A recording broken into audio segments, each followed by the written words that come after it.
Here we're going to talk about the easiest way to move a class period, or what Visio calls an interval, short amounts, maybe 1 minute or less than a minute, to the left or to the right.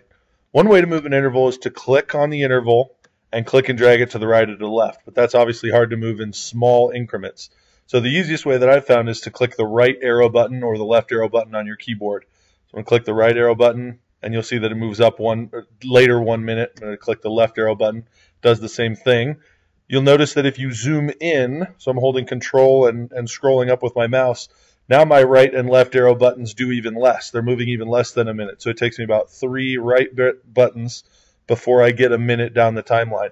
Your other option here is to right click on your interval and click configure interval. And what this does is gives you a detailed settings configuration for that interval. So if I want this to be right at 8:35, I'll say I want it at 8:35 and 0 seconds, and I want it to end at 9:50 and 0 seconds. Make sure you navigate off of this before you click OK. So I click down to the next field there, click OK, and it snapped that interval directly to where I wanted it. So those are the easiest ways to move an interval slightly later or earlier on your timeline.